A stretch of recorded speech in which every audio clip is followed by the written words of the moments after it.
Já parou para pensar como uma frase, às vezes escrita há décadas, pode definir o futuro de uma pessoa? Pois é, hoje a gente vai abrir a caixa de ferramentas dos juristas para entender a arte e a ciência de interpretar a lei.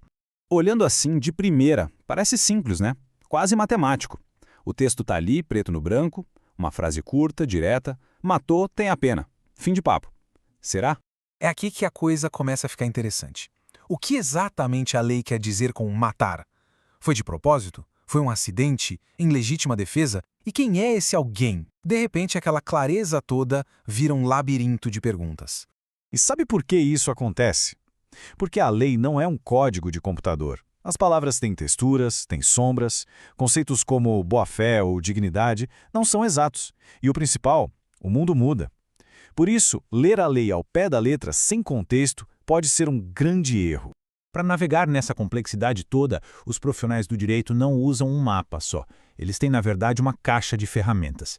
E para cada caso, para cada problema, eles precisam escolher as ferramentas certas e saber como usá-las. E olha, tem ferramenta para tudo aí dentro. Tem a que olha só para o texto, a que olha para a história da lei, a que olha para a sociedade. É um arsenal completo. Mas calma, hoje a gente vai focar em 3 das mais importantes para entender a lógica da coisa. E aqui vem o pulo do gato, a parte mais importante. Não existe uma ferramenta melhor que a outra. Não tem um manual de instruções dizendo use essa primeiro, depois aquela. A verdadeira arte é saber qual ferramenta pegar e em que momento para construir o argumento mais forte. Então, bora lá! Vamos dar uma espiada mais de perto em 3 desses instrumentos para ver como eles moldam o direito no nosso dia a dia. Bom, tudo tem que começar de algum lugar, né? E esse começo é sempre o método gramatical. Ele é o alicerce. A ideia aqui é olhar para o texto, e só para o texto, o que as palavras na sua forma mais pura estão dizendo. A pergunta que guia esse método é bem direta. O que está escrito aqui? O foco é total no texto, nas palavras, na pontuação, na sintaxe, sem tirar nem pôr.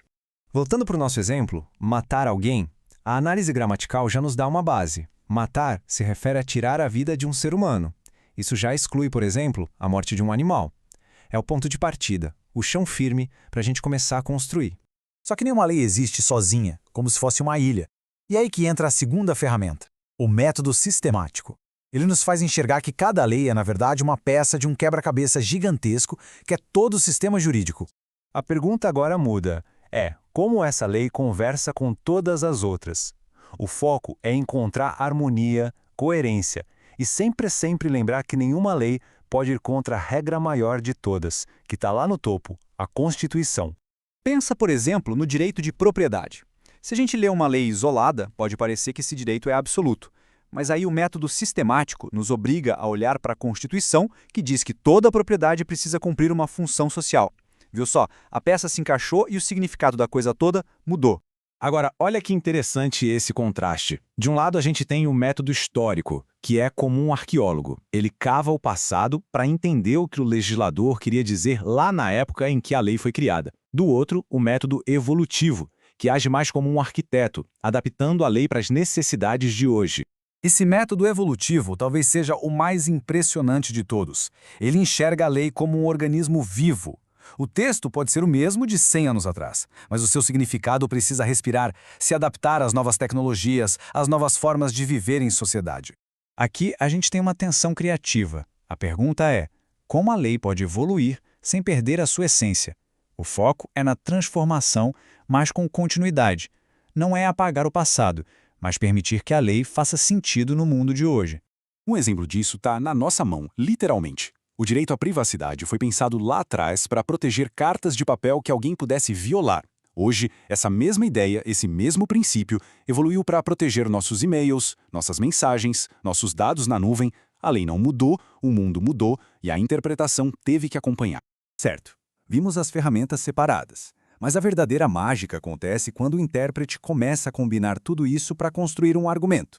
Vamos pensar na palavra família. Primeiro, a lente gramatical vai nos levar à definição mais tradicional, que está nos textos antigos. Em seguida, a lente sistemática vai acender uma luz. Opa, a Constituição fala em dignidade e igualdade para todo mundo. E por fim, a lente evolutiva abre a janela e olha para a sociedade real, reconhecendo os casais homoafetivos, as famílias com um só pai ou mãe. Percebem a construção? É uma camada sobre a outra, cada uma adicionando um novo sentido. E o que tudo isso nos mostra, no fim das contas? Que interpretar a lei não é um trabalho frio, técnico. É, na verdade, o motor que mantém a própria ideia de justiça viva e em movimento. É isso. Não se trata de aplicar uma fórmula. A lei não é uma máquina parada no tempo, enferrujando. Ela é um sistema vivo que foi feito para respirar junto com a sociedade. E é essa capacidade de evoluir que a mantém relevante e, no fundo, justa. Mas, claro, isso nos deixa com uma pergunta gigante no ar. Se as leis são vivas, se o significado delas pode mudar tanto, qual é o limite? Onde termina a interpretação e onde começa, na prática, a criação de uma lei nova pelo intérprete? Essa é a tensão que pulsa no coração do direito e que provavelmente nunca vai ter uma resposta final.